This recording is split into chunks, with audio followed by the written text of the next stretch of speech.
avec toi et puis avec vous. Ouais, j'avais oublié d'enregistrer, donc j'enregistre. Vous Pourtant, allez j'avais mis acheter le, ouais, j'avais mis le petit papier, mais voilà. et Euh, pourtant, Alors, bonjour à toi Valérie. Alors, Valérie est coach en estime de soi et elle a une spécificité.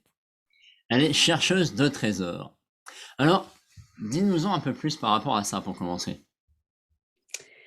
oui, alors déjà, c'est ce que je disais, hein, je suis vraiment ravie d'être là ce soir avec vous et puis avec toi, Patrice, parce que c'est un sujet, le regard des autres et l'estime de soi, c'est vraiment très, très, très lié. Et c'est un sujet qui me tient à cœur parce que, en fait, à l'origine, je suis de formation psychologue du travail et préalablement, j'accompagnais beaucoup de femmes, mais aussi des hommes, dans un changement de vie professionnelle. Sauf que progressivement, je me suis rendu compte au fil des années que ce qui faisait vraiment la différence entre les hommes et les femmes, c'était justement le fait de ne pas oser. Alors, on parle souvent de l'audace, du manque d'audace des femmes. Alors, toutes les femmes ne manquent pas d'audace, il ne faut pas faire des généralités comme ça, mais souvent, les femmes ne prennent pas leur place. Et du coup, c'est comme ça que progressivement, eh bien, du changement de vie professionnelle, je me suis dit qu'il fallait que je change d'orientation et que je mette le point, enfin l'accent dans mes accompagnements sur le travail, sur l'estime de soi. Et c'est ça, chercheuse de trésors, en fait, c'est tout simple, c'est que je vois tellement, tellement les pépites que mes clientes ont dans leurs mains que ça me désole à chaque fois de voir qu'elles se cachent, qu'elles n'osent pas, qu'elles ne prennent pas leur place, qu'elles ont juste envie de faire en sorte pas de vague, tu sais, hein, pas de vague. Et donc, moi, je suis là pour les aider à prendre conscience de toutes leurs pépites, hein, de tout ce qu'elles ont, tous les trésors qu'elles ont enfouis au fil des années et de faire en sorte de bien prendre leur place et de reprendre la main sur leur vie. Ok, ouais, super. Effectivement, c'est un gros programme parce que c'est vrai que moi, j'ai croisé beaucoup de femmes dans mon ancienne activité où souvent, elles jouaient, beaucoup d'entre elles jouaient les femmes fortes. Surtout, faut pas flancher, faut gérer le travail, le foyer, les enfants. En plus, si c'est une femme qui est maman solo, ça complexifie les choses et il y a peu de reconnaissance en plus. Donc, mais merci pour cette belle présentation. Pour ceux qui ne me connaissent pas, moi je m'appelle Patrice Renez, effectivement. Ça n'a pas changé. Et moi, mon métier, c'est d'accompagner les entrepreneurs timides, introvertis, à devenir les véritables artistes de leur vie, à reprendre leur pouvoir. Et parce que moi, dans mon histoire, et on va le voir au long de ce live, j'ai été un très grand timide, un spécialiste de la timidité, on pourrait appeler comme ça, mais en étant le timide, donc je sais pas si c'est vraiment le spécialiste, on va dire. Et puis je suis de nature introvertie, c'est ce qui m'a poussé dans ce chemin-là. Alors le sujet, c'est justement comment en fait cette peur du regard des autres nous enferme. Alors si tu veux bien, Valérie, on va déjà définir ce que c'est la peur du regard des autres. C'est quoi en fait? Pour toi, c'est Ouais, alors tu fais bien de dire la peur du regard des autres parce que moi je fais toujours la distinction entre le regard des autres et les autres, il faut définir qui c'est, et l'image qu'on se fait du regard des autres, enfin, l'interprétation qu'on se fait du regard des autres. Et ce sont vraiment deux choses complètement différentes. Et dans cette image, cette interprétation, il peut y avoir de la peur. Donc le regard des autres, enfin, quand je dis les autres, c'est tellement, tellement vague. En fait, moi, je dis toujours à mes clientes, il y a trois cercles. Donc un premier cercle, ce sont les proches. Un deuxième cercle, enfin, les proches, vraiment la famille, ceux qu'on voit le plus souvent. Un deuxième cercle, pardon, ce sont eh bien, les copains, les voisins, etc. Et le troisième cercle est plus large, c'est plutôt la société, le milieu social dans lequel on évolue, etc. Donc le regard, il n'est pas le même du tout quand on est dans le premier, deuxième ou troisième cercle. Et qu'il faut savoir, c'est pourquoi on a peur du regard des autres, mais parce qu'on n'est rien sans le regard des autres. On ne peut pas vivre sans le regard des autres.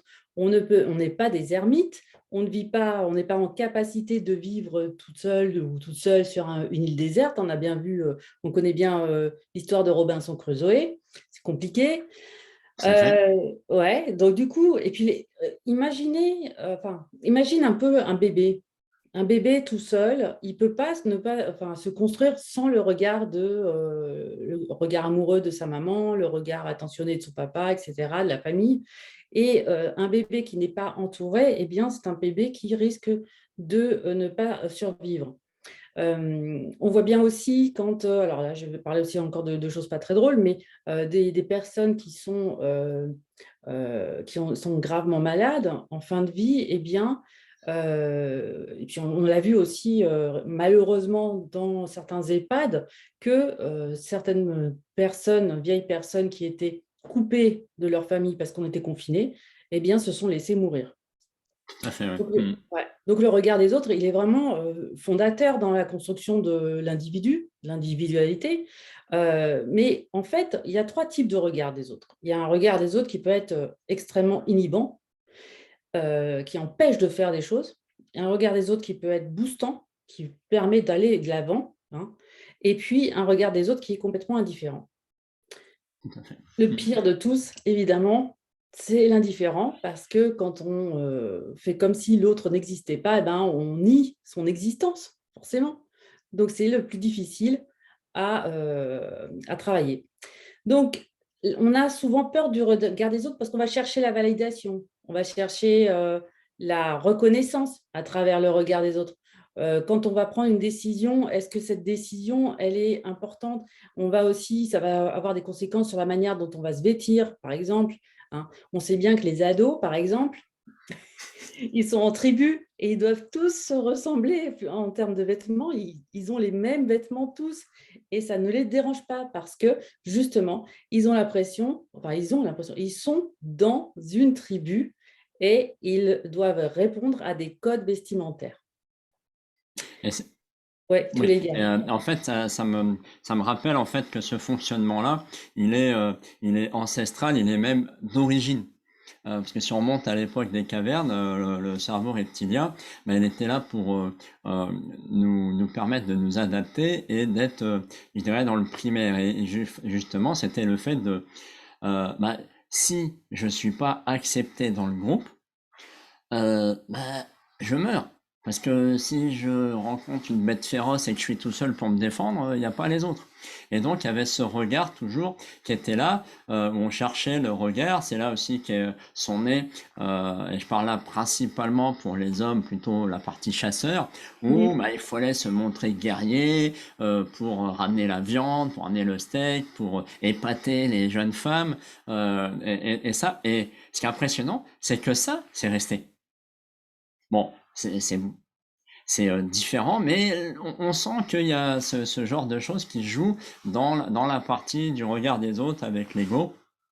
Et je trouve ça vraiment fascinant, justement, de voir justement à quel point ce regard des autres, et comme tu l'as très bien défini sur ces trois sphères et surtout leurs différents, bah finalement, on est prêt, c'est comme si un peu quand tu es acteur, ou moi j'ai été musicien pendant de nombreuses années, même en étant grand timide, je suis arrivé à monter sur les scènes, mais ça on en reparlera plus tard. Mais c'est comme si tu t'apprêtais à monter sur scène de ta vie, hein, pour aller parler à ton patron, aller aborder un homme, une femme, aller dire des choses, et puis subitement, tu as cette peur qui arrive, que ce soit l'indifférence, la peur dans le jugement, dans la critique, et subitement tu dis, ah mais non, je peux pas.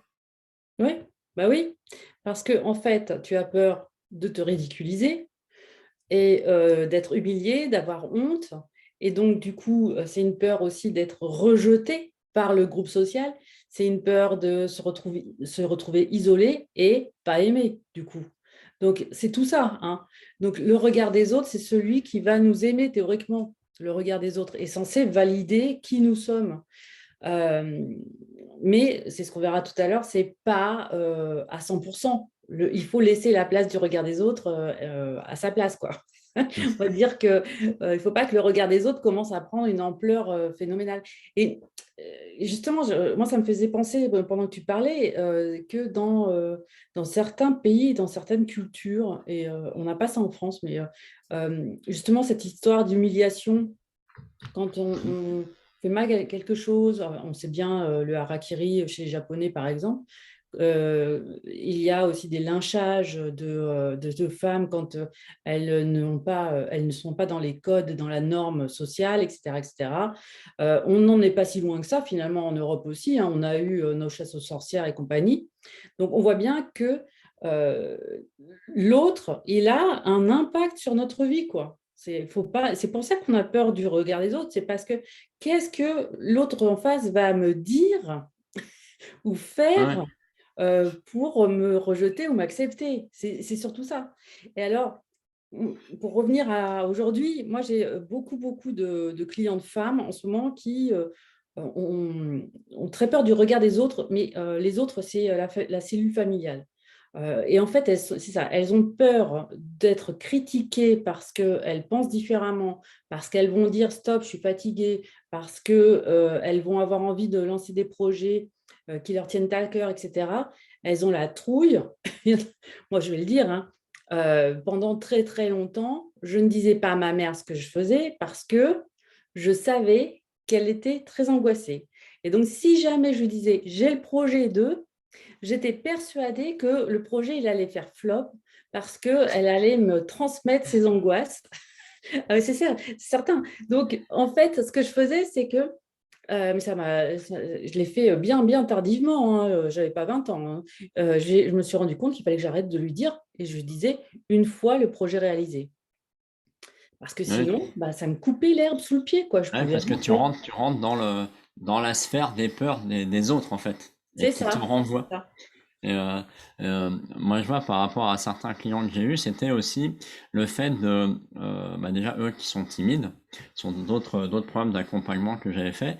Et la difficulté, c'était justement, bah, quand tu fais quelque chose de nouveau, et entre autres, c'était par exemple le changement de vie.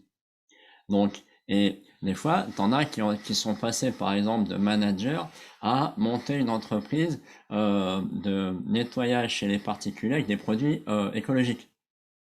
Là, tu dis, attends, tu vas quitter un job où tu es super bien rémunéré, où tu es à vraiment un très très bon salaire, et tu pars perdu dans la pampa à monter une entreprise avec ta femme pour aller récurer les maisons des autres. Mais t'es pas bien dans ta tête. Et, et c'est ça que les messages qui étaient renvoyés. Et qu'en fait, bah oui, mais c'est mon projet. Ouais, Et, ouais. c'est ça ce phénomène de peur qu'on retrouve partout. Et moi, par exemple, j'ai beaucoup de familles qui sont paysans. Euh, et, euh, et des fois, il y avait des histoires ou des trucs qui disent, ah, mais il faut pas faire ça parce que le voisin, qu'est-ce qu'il va dire? Exactement. Mm. On s'en fout du voisin. C'est chez Mais toi. non, mais non. Mais oui, non, mais enfin, je dis ça aujourd'hui, hein. À l'époque, je disais, ah oui, d'accord. Mais aujourd'hui, je dis, quand je dis on s'en fout, c'est aussi dans le respect. C'est-à-dire, on s'en fout, on va pas aller le dénigrer, on va pas lui taper dessus, on va pas l'emmerder exprès, c'est pas l'objectif. Mais si tu as besoin de faire des choses qui sont en accord avec tes valeurs, avec ton objectif, et qui sont pas, comment dire, à l'encontre des autres, faut le faire. Mais je dis, enfin, fais-le, mais fais-le, tu sais, c'est comme, hier, il y a une image qui m'est venue comme ça, c'est comme si tu avais une laisse depuis ta naissance et qui est à ton point zéro. Voilà, dans le temps, tu as une laisse et tu circules à 360 degrés autour de ce point et ta laisse s'agrandit en fonction bah, des domaines ou des actions que tu fais. Et bah, il y a des fois, bah, tu sens que voilà, tu peux pas, tu sais pas dire non. Donc là, ta laisse, elle est très courte. Par contre, d'un côté, tu es capable d'aller parler à ton patron. Donc là, la laisse, elle est plus grande. Et en fait, l'idée, c'est ça, c'est de trouver les endroits où, parce il y a peut-être des gens qui ont des peurs du regard des autres, mais ça les dérange pas puisque c'est pas un endroit où ils vont. Mais par exemple, moi, je, j'ai toujours détesté les conflits. Alors, à chaque fois qu'on m'a posé des trucs ou des trucs comme ça, ou qu'il fallait aller demander, ou qu'il fallait, je ne savais pas dire non. Ou des fois, dans ma tête, Oui. il y avait un gros nom comme ça, mais un gros panneau en format 3D et tout gigantesque. Et puis il y avait un petit oui qui sortait. Oui, je vais le faire. Ah, Et, tu fais bien de parler de ça, justement, le fait de savoir dire non, c'est un vrai, vrai, vrai sujet. Hein, c'est pas du tout un sujet galvaudé comme on peut penser, parce que, en fait, et justement, tu vois, la semaine dernière, j'animais un challenge toute la semaine sur l'amour de soi, et ça, c'était un des sujets qui a été abordé pendant ce challenge, parce que j'expliquais donc aux femmes qui m'écoutaient que si euh, elles ne disent pas stop, hein, parce qu'elles sont la mère d'eux, la femme d'eux, la sœur d'eux, la fille d'eux, la voisine, la nièce, machin, qu'il faut toujours qu'elles soient là pour aider tout le monde. Si elles ne disent pas stop, comment les autres peuvent deviner qu'elles n'en peuvent plus? hmm.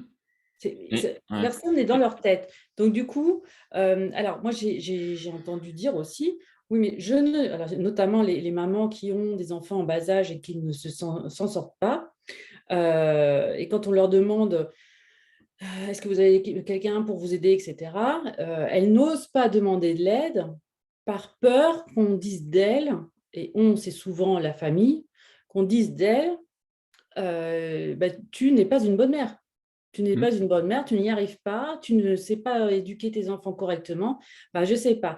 Les gens qui ont des enfants, moi j'ai un fils, j'ai un seul fils, eh ben, je peux vous assurer que tout le monde m'est tombé dessus quand il est né. Tu devrais faire ci, tu devrais faire ça, tu devrais allaiter, tu devrais donner le biberon, tu ne devrais pas le mettre comme ça, le couvrir aussi peu, alors qu'il a de la fièvre. Enfin bref, tout, j'ai eu tout et son contraire. Du coup, au bout d'un moment, j'ai dit stop, je n'écoute plus personne parce que de toute façon, c'était des conseils qui allaient dans tous les sens. Donc, moi, j'étais complètement paumée. C'était déjà assez compliqué. J'imagine. Parce qu'en plus, j'étais toute seule avec lui. J'ai trouvé ça assez compliqué. Et moi, ce que j'ai fait, c'est que je me suis concentrée sur, justement, l'écoute de mon fils. Hein, parce que quand tu as un bébé, il ne parle pas, mais il s'exprime quand même. Hein, il a des manières à lui de montrer les choses. Mais quand il pleure, il pleure, il pleure, on n'est pas toujours... euh, on ne sait pas forcément pourquoi il pleure. Donc, c'est très important ce que tu dis sur le fait de savoir dire non, parce qu'à un moment donné, eh bien, l'autre n'est pas à ta place. L'autre, il n'est pas dans ta vie. Ce n'est pas lui qui va vivre ta vie. Donc, comment tu fais pour vivre ta vie si tu laisses l'autre prendre le contrôle de ta vie? Et, dans ce que tu disais, et parce que je l'ai déjà entendu de la part de femmes justement, parce que paradoxalement, c'est beaucoup de femmes qui me viennent à moi. En fait, aussi, tu disais, elle est maman, elle est employée, chef d'entreprise, etc. Et elles oublient qu'elles sont femmes. Oui, complètement. Et du coup, parce elles n'arrivent pas à trouver, justement, à prendre leur place. Et justement, prendre sa place, c'est, bah, moi je le vois, c'est euh, depuis un paquet de temps, on te connaît en tant que femme ou en tant qu'homme avec un certain comportement. Ça peut être celui qui dit jamais non, celui qui veut pas déranger, celui qui est toujours là pour rendre service, ça c'était moi.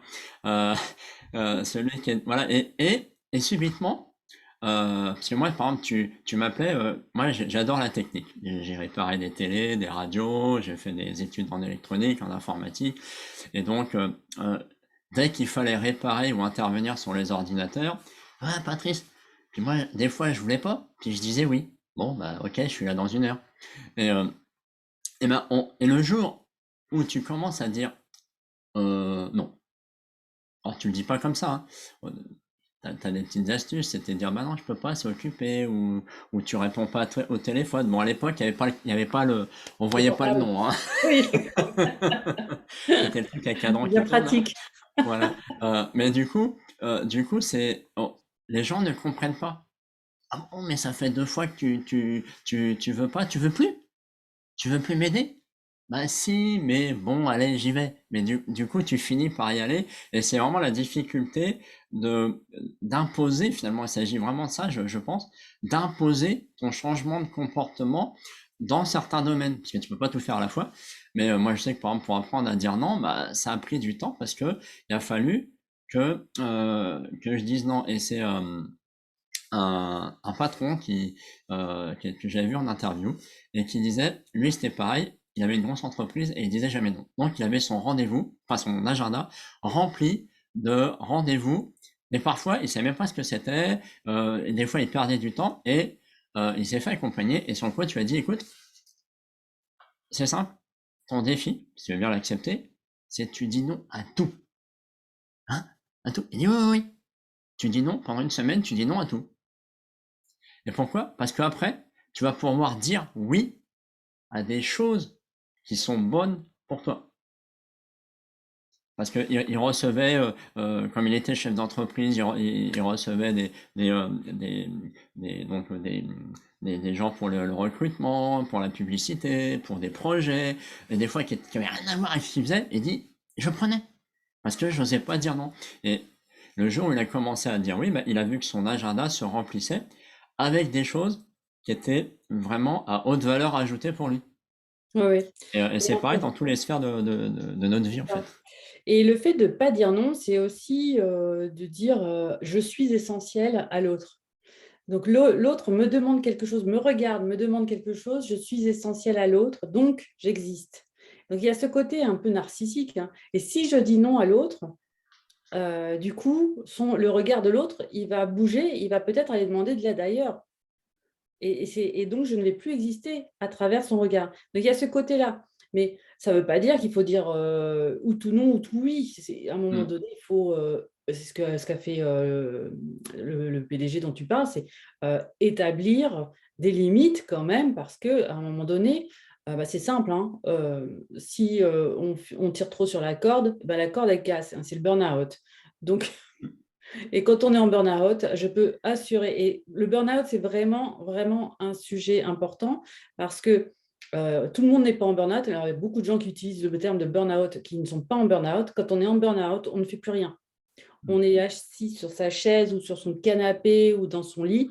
On ne bouge plus. En, en complète léthargie, complètement Voilà, out. en léthargie. On ne bouge plus. On n'est même plus en capacité de s'occuper de ses enfants, etc. C'est ça le burn-out. Hein. Et puis, on met des mois à en sortir.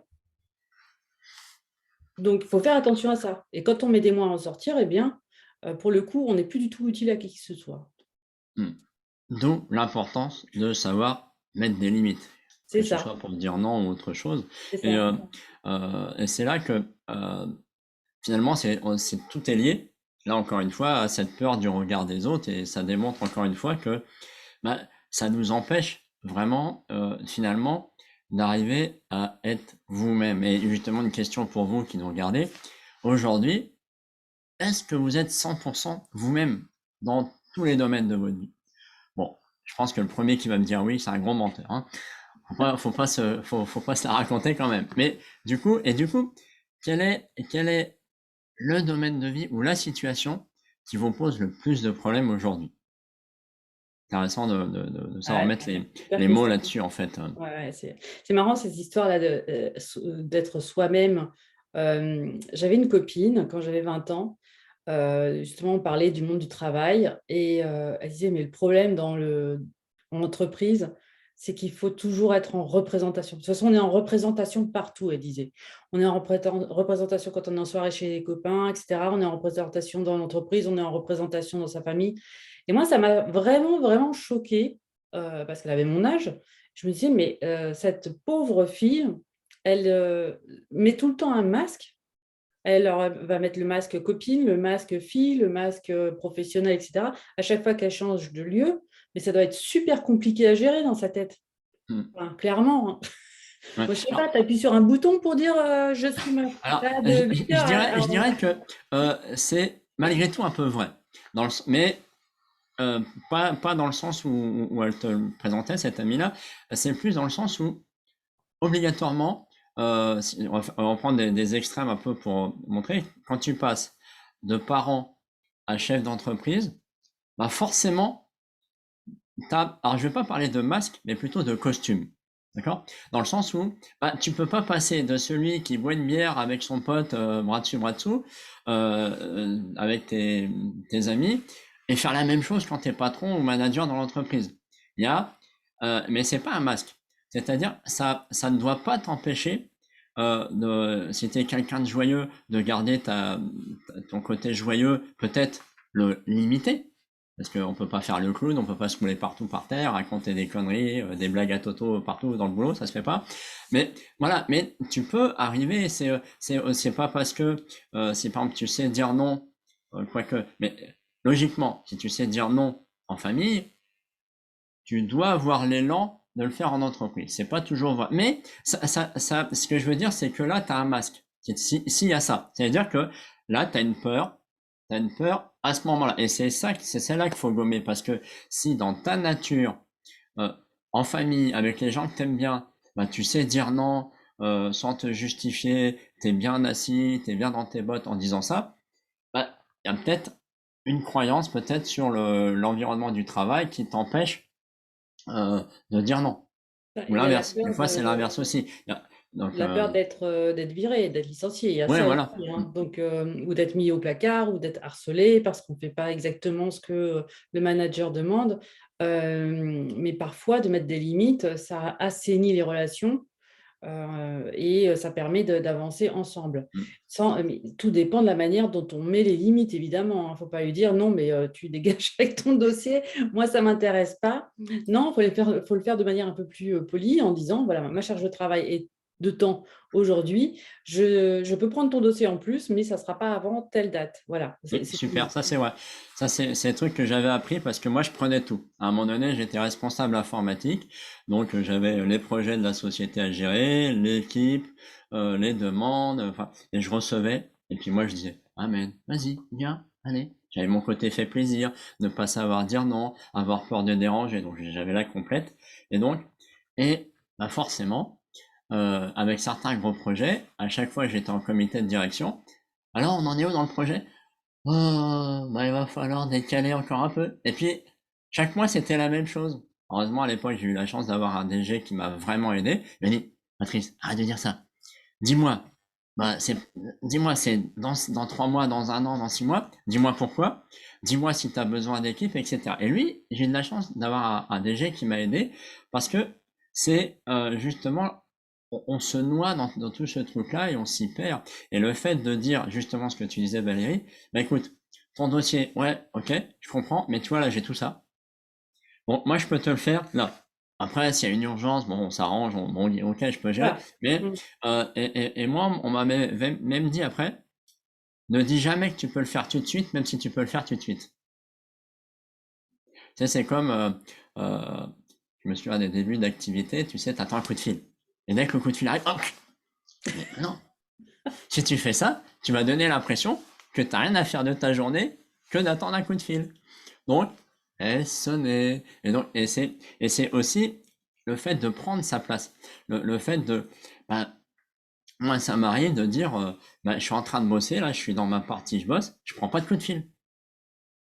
Ça Ouais. sonne ou quoi que ce soit, et je prends pas les coups de fil. Alors, c'est plus que prendre sa place. Moi, je dirais que c'est plutôt respecter ton écologie, ta bioécologie, parce que, enfin, moi, ça, c'est quelque chose que je dis régulièrement à mes clientes, c'est la gestion du temps. Je mets l'accent sur la gestion du temps et de bien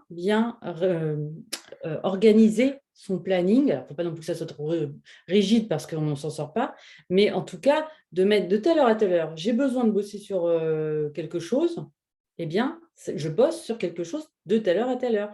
Et je ne me fais pas, je ne scrolle pas sur mon téléphone, je ne regarde pas les notifications, le téléphone sonne, je ne prends pas, quelqu'un veut me demander quelque chose, je dis que je ne suis pas disponible, etc. Je m'isole. Mais c'est important parce que sinon, à force d'avoir des sursollicitations comme ça qui viennent de partout, eh bien, on finit par exploser. Et ça, c'est un vrai respect de soi. Mais ça, c'est faisable quand on se connaît bien, quand on Hmm. connaît sa bioécologie, quand on connaît son cycle, quand on sait à quel moment il faut dire stop et à quel moment on peut ouvrir les portes. On va pas laisser, c'est comme, enfin, moi, je dis toujours, c'est comme si on a sa maison et puis on laisse toutes les fenêtres et toutes les portes ouvertes et on laisse rentrer tout le monde.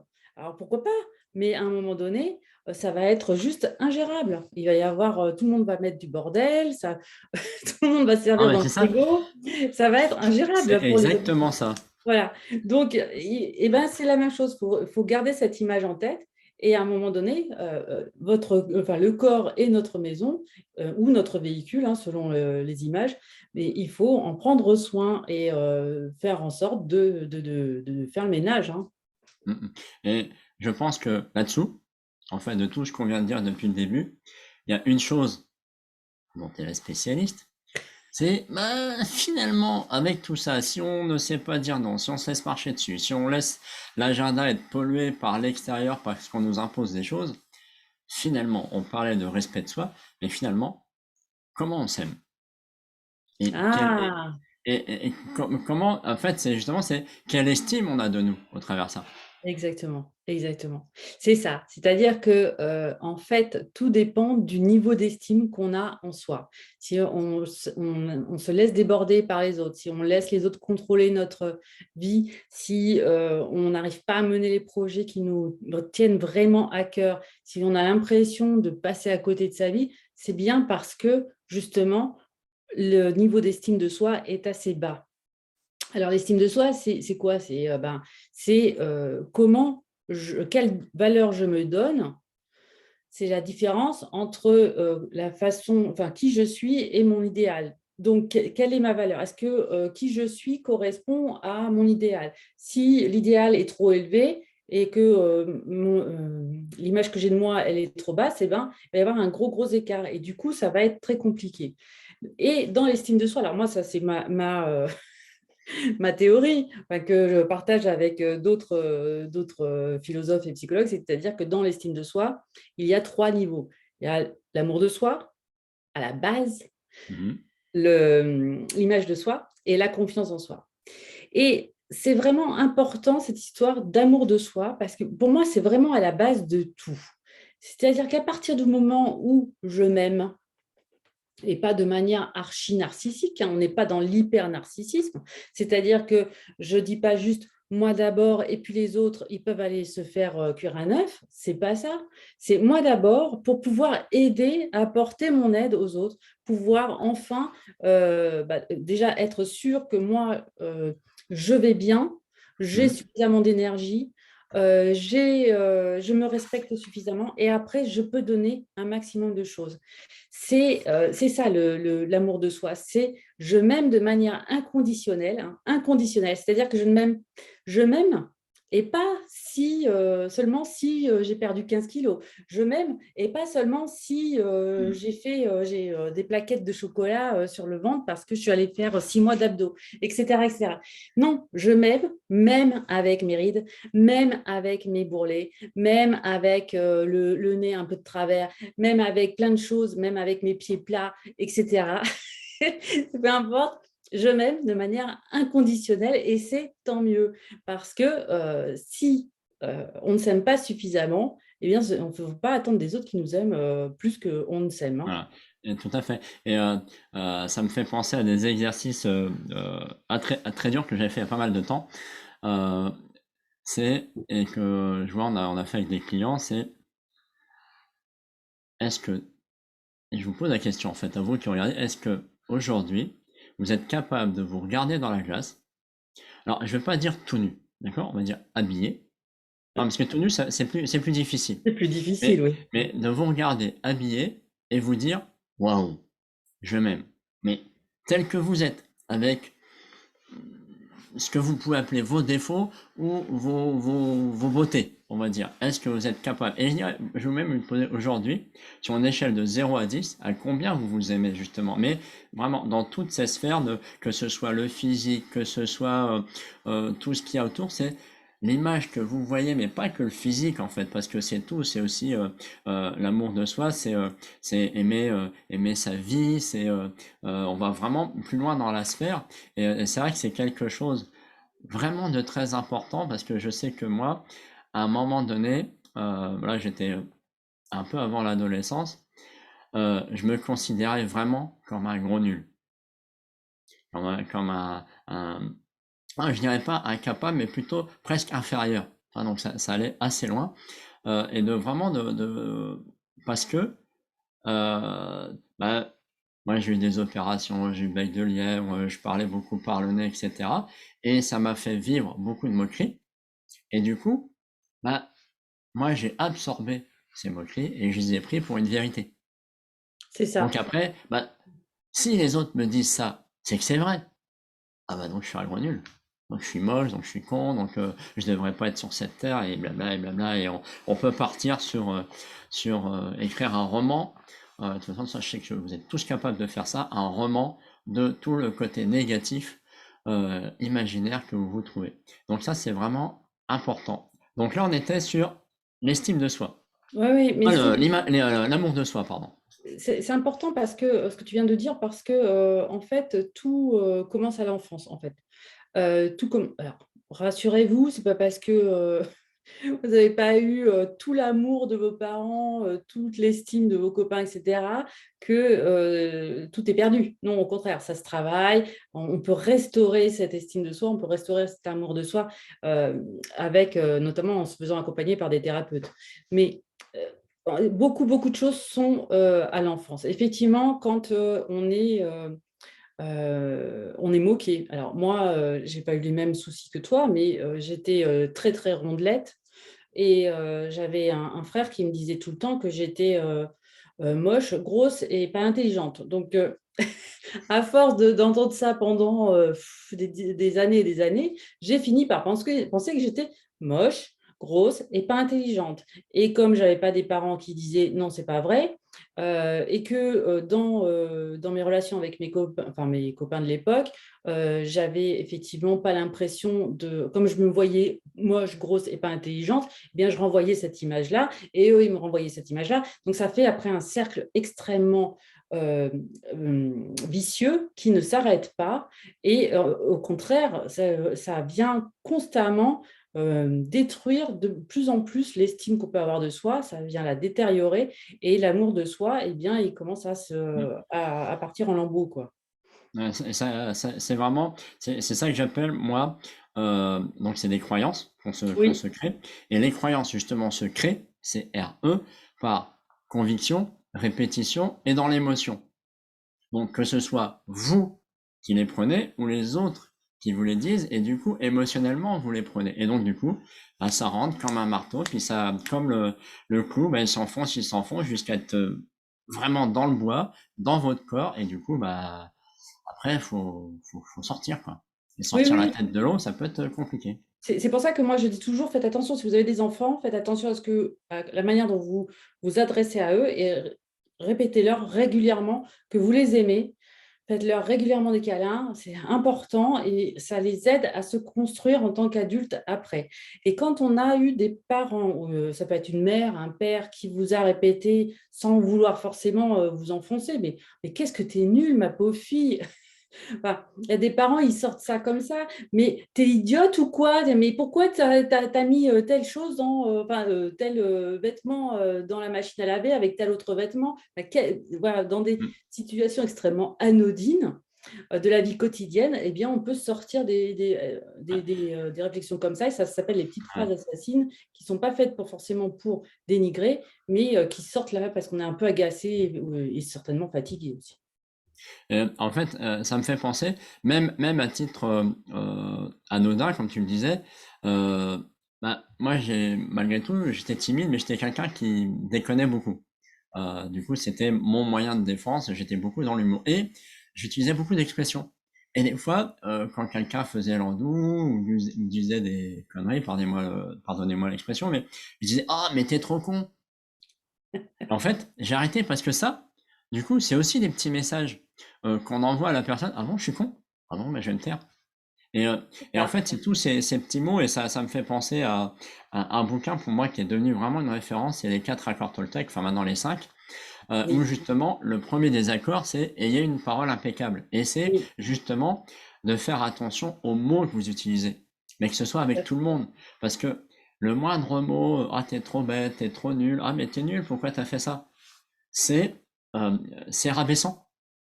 Ouais, ouais, complètement. Même si c'est pas votre intention, vous ne connaissez pas l'histoire ou le ressentir, même, vous savez, même deux enfants, même deux jumeaux qui sont élevés pareil, il y en a un qui peut bien le prendre et l'autre pas bien le prendre.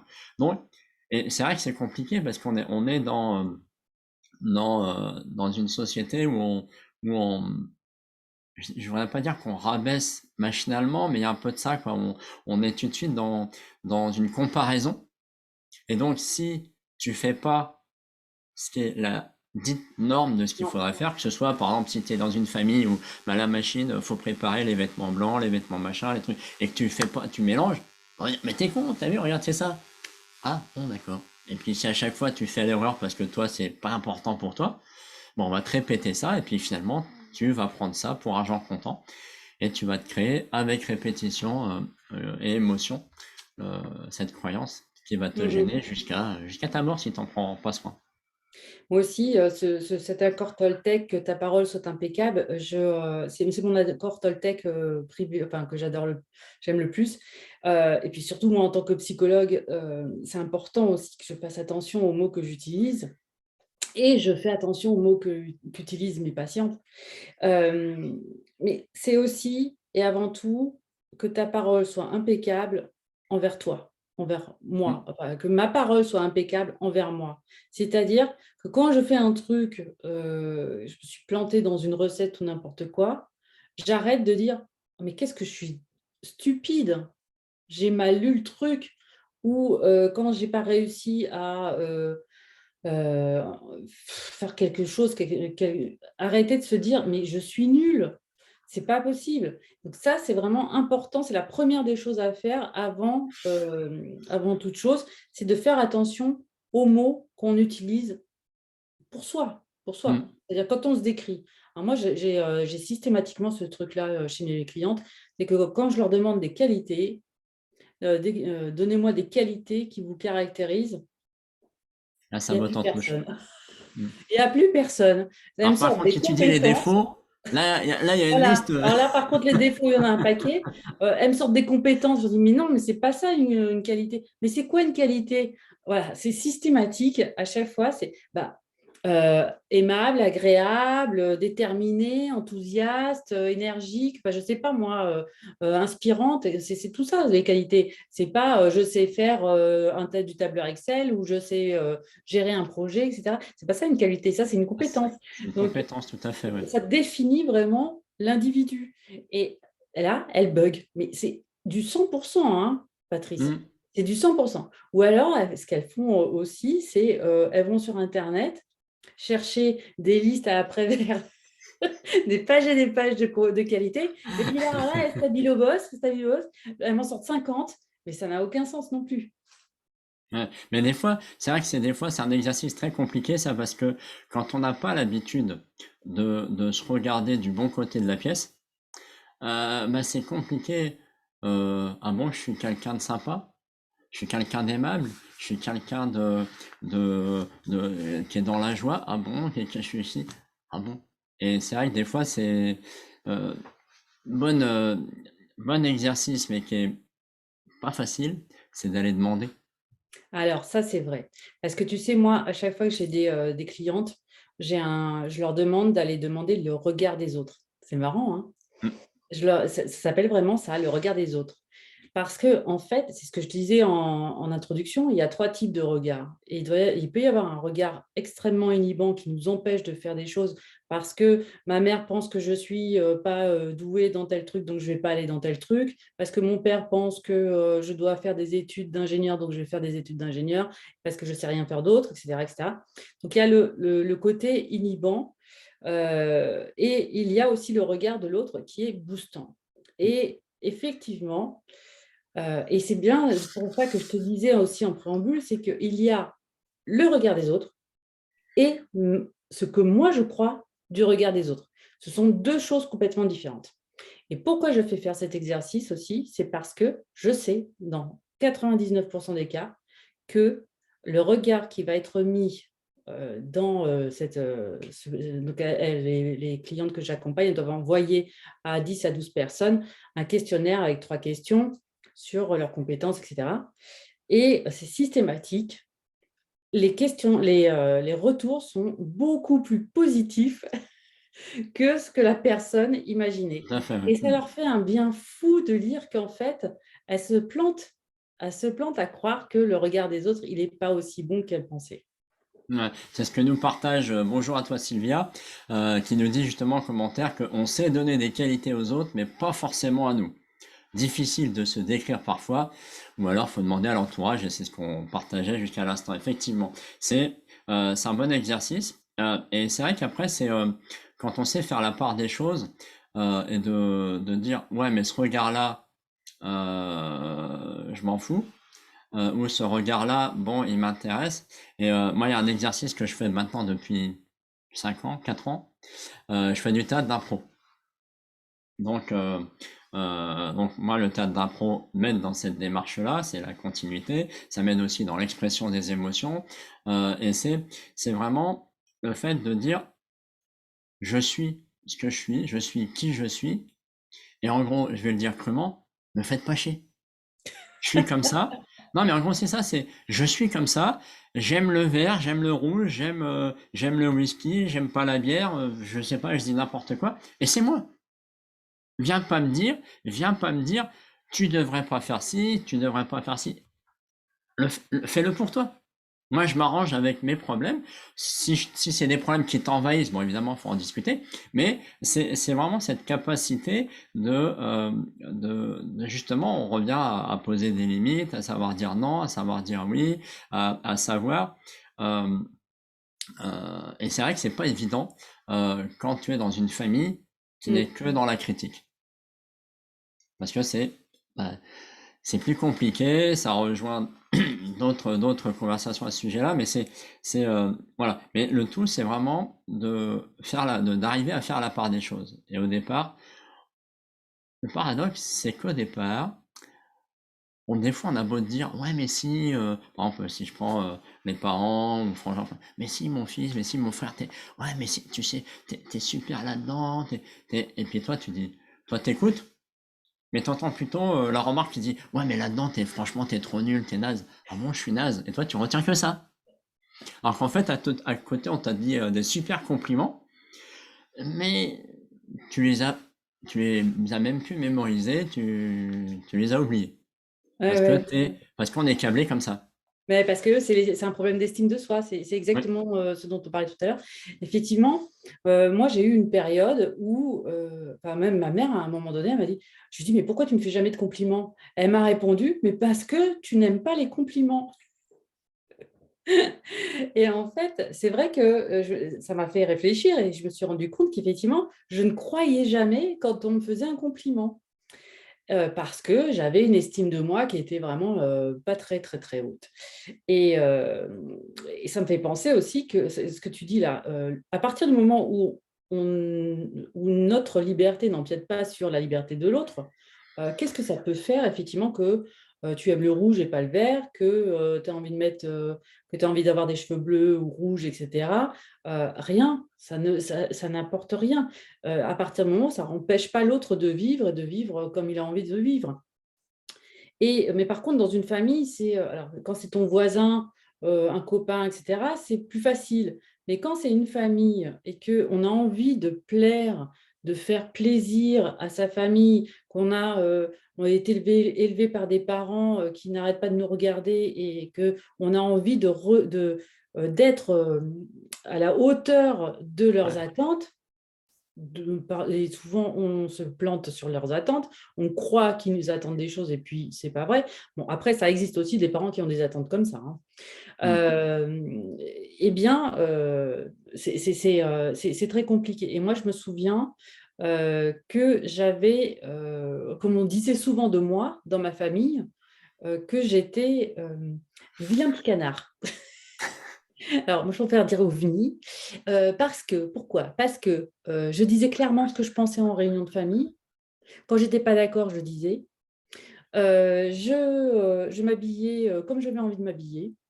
Ma mère voulait absolument que j'ai un style vestimentaire avec des cheveux au carré, etc. J'avais horreur de ça. Donc, c'était un peu conformiste. Et, euh, et ça, c'était. Et puis un jour, j'ai voulu partir à La Réunion pour créer un gîte d'étape. Oh là là, mais qu'est-ce que j'avais pas fait? Qu'est-ce que j'avais pas décidé? Donc voilà, j'ai été perçue comme le vilain petit canard, parce qu'en plus de ça, quand j'avais 20 ans, j'étais pas en couple. Quand j'avais 25 ans, j'étais en couple, mais ça se brisait à chaque fois. Enfin, bon, bref, je n'arrivais pas à me stabiliser au niveau sentimental. Et donc, je passais pour le vilain petit canard. Et ça a été très difficile pendant de nombreuses années pour pouvoir, en fait, en discuter avec mes parents et me rendre compte que, bah non, ils m'aimaient. Ok, j'étais différente, mais ils m'aimaient quand même. Mm. Et c'est vrai que des fois, c'est euh, la difficulté de dire les choses. Et pour rebondir à ce que tu disais, où euh, ta mère te disait, ouais, mais toi, t'aimes pas qu'on te dise les choses sympas. Et ça fait penser aussi, tu sais, quand tu offres des cadeaux, t'arrives chez quelqu'un, t'offres un cadeau, t'es invité à dîner, tu viens avec un bouquet de fleurs ou une petite boîte de chocolat ou peu importe, et la personne te dit, oh non, t'es fou, faut aller pas. Voilà, ouais, il fallait pas. Maintenant, je dis, ah bon, bah ok, je repars. Voilà, c'est ça. Mais en fait, c'est impressionnant, c'est que euh, en fait, moi je me souviens parce que c'était ça. Quand j'ai rencontré ma femme il y a plus de 26 ans maintenant, euh, j'étais incapable d'apprécier un cadeau. En fait, quand elle m'offrait un cadeau, je disais rien ou un simple petit quelque chose. Et puis elle a trouvé une astuce, c'est dire de me poser la question, ça te plaît? Et moi je disais oui. Voilà. Mais en plus, on en discute souvent des trucs comme ça et elle me dit c'était vexant Bah parce oui. que elle c'est quelqu'un qui est plutôt l'inverse de moi, elle est plutôt hypersensible dans l'émotion et donc elle était super heureuse, super contente de faire un cadeau. Elle adore faire des cadeaux. Et moi, c'est tout juste si je disais pas, ton cadeau. Mais en fait, non, c'est pas ça. C'est que je ne savais pas l'exprimer. Et des fois, on a peur d'exprimer parce que du coup, c'est comme, je me souviens d'un autre exemple, c'est euh, sur un gros projet qui avait vraiment bien marché, que j'avais à gérer en tant que responsable informatique avec l'équipe. Le DG avait fait un pot pour remercier, enfin pour clore le dossier et nous féliciter. Et il avait mis en avant l'équipe et moi.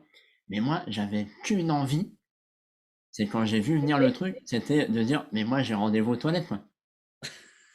Mais non, mais Parce que, c'est pas moi, c'est l'équipe. voilà, c'est ça, c'est ça. Ouais, mais les types, c'est toi qui l'as amené, c'est toi qui as pris les décisions, voilà. Et en fait, ce qui est impressionnant, c'est que dans ce comportement-là, je m'aperçois maintenant, hein, c'est que tu coupes l'élan et l'enthousiasme de la personne qui te fait cet honneur-là, parce que toi, tu as peur de recevoir et parce que tu as peur finalement d'être mis en avant. Un cadeau, Exactement. c'est être mis en avant, c'est accepter qu'on te dise, hey, tu sais toi, je te kiffe. Et en fait, du coup, toi, et du coup, c'est sympa quand on dit, ah, maintenant, ça m'arrive à dire à des copains, ah, tu sais, toi, je t'aime, je t'adore. Un mec. Et pourtant, je suis pas du tout homosexuel. C'est rien à voir de l'amour charnel. C'est l'amour fraternel, c'est l'amour entre humains. Et ça surprend. Maintenant, certains sont habitués, mais même au début, j'ai dit, allez, c'est mon défi, faut que je le dise, parce que je m'entendais bien avec ce copain-là, et fallait que je lui dise. Mais c'est vrai que c'est pas habituel, et en face, on est plutôt gêné à recevoir autant. Alors que paradoxalement, c'est ça qui est impressionnant, c'est que enfant, on parlait d'enfance tout à l'heure, on adore. En général, hein, on adore quand on te dit, Vrai cadeau. oh mon petit chéri, tu es super. Oui, oui, oui, oui, on est Et là, vrai. le gamin, il est tout heureux, tout content, il repart dans sa chambre et il est aux anges. Et toi, tu deviens adulte et on te dit ça, tu te dis, hey, tu répètes ça, je te casse la figure. C'est presque ça, hein. Et c'est impressionnant, simplement, on revient toujours à cette peur du regard de l'autre qu'on, qu'on a pris sur le mauvais côté. Exactement, oui, oui, tout à fait. C'est notre interprétation du regard des autres. Et c'est il n'est ça. pas toujours aussi critique, aussi cassant qu'on l'imagine. Parfois, en plus, bon, chacun avance comme il peut, hein, avec ce qu'il a, etc. Donc, il ne faut pas non plus s'imaginer que les gens, enfin, l'entourage, il est au summum du bien-être, au summum de l'épanouissement, etc. Donc, on a tous nos tracas, on a tous nos soucis, etc.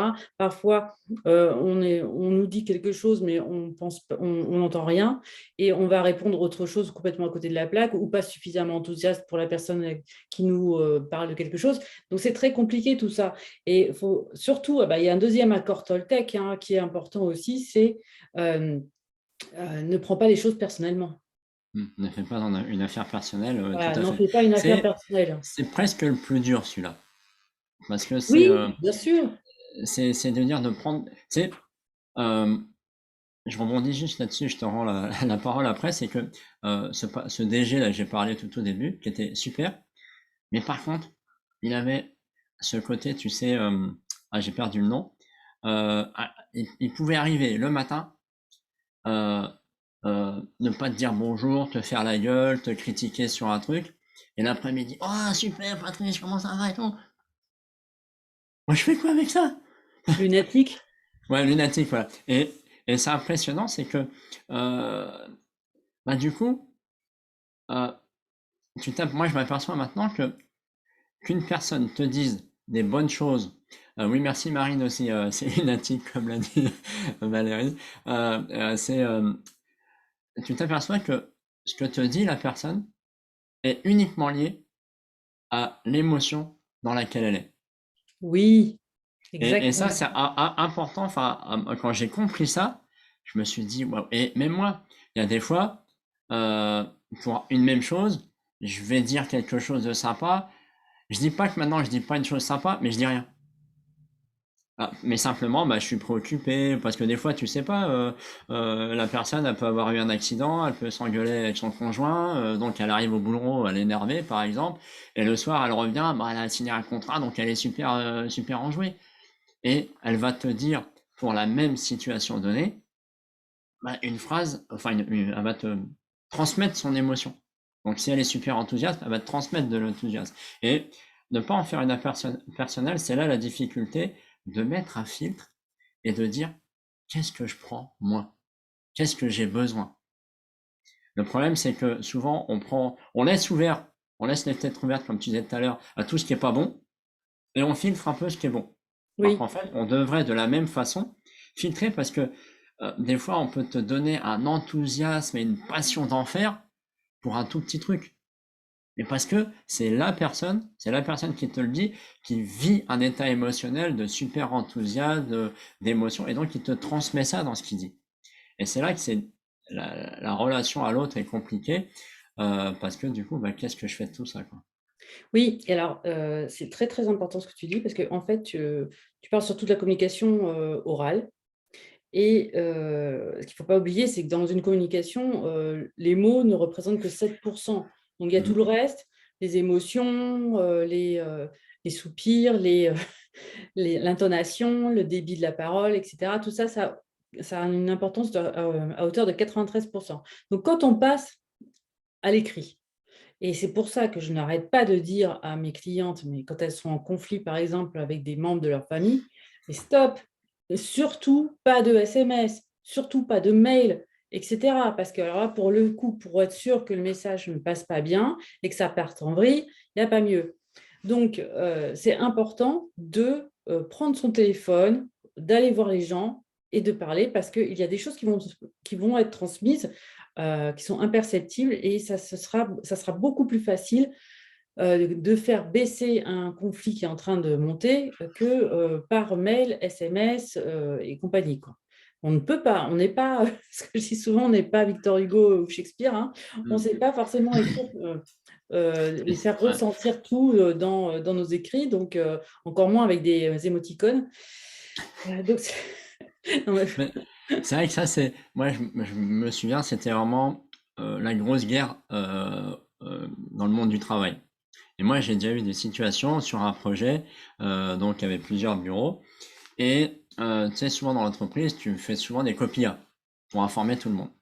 Le problème, c'est que des fois, ça peut être mal interprété parce que des fois, tu réponds à un truc et puis tu rajoutes une autre personne. Et puis, l'écrit, comme tu dis, bah, c'est une interprétation des mots. Et puis des fois, un mot, c'est pas qu'il a une signification différente, mais il a un dérivé, une connotation différente. Et toi, tu peux prendre une phrase sympa, un truc qui t'attaque. Et en plus, dans l'entreprise, si tu mets, tiens, pourquoi t'as mis le patron, il n'a pas besoin de le savoir. Ben oui, mais il est dans le projet. Donc, et des fois, c'était, les gars, on se fait une réunion, là, on va au café, on va régler le truc. Et en 5 minutes, c'est réglé. Alors que ça faisait Voilà. 1 heure qu'ils s'engueulaient à coups de mail, quoi. Mm. Et donc ça, c'est au travail. Et c'est pareil, l'écrit, tu peux l'interpréter à ta façon. Alors que l'oral, oui, tu peux interpréter, mais comme tu le dis, tu as les gestes, tu as l'intonation, tu as le voix, et puis surtout, À l'interaction. autorise-toi à poser la question. Attends, Voilà. c'est bien ça que tu veux me dire? Exactement, exactement. Alors que dans l'écrit, on est en asynchrone, donc du coup, c'est compliqué, quoi. Enfin, moi, je sais pas, hein. Je sais pas gérer un conflit par SMS, hein. Voilà, donc c'est très, très important parce que il faut aussi rebondir sur ce que l'autre dit, et ça, c'est pas possible avec des SMS, hein. Hmm.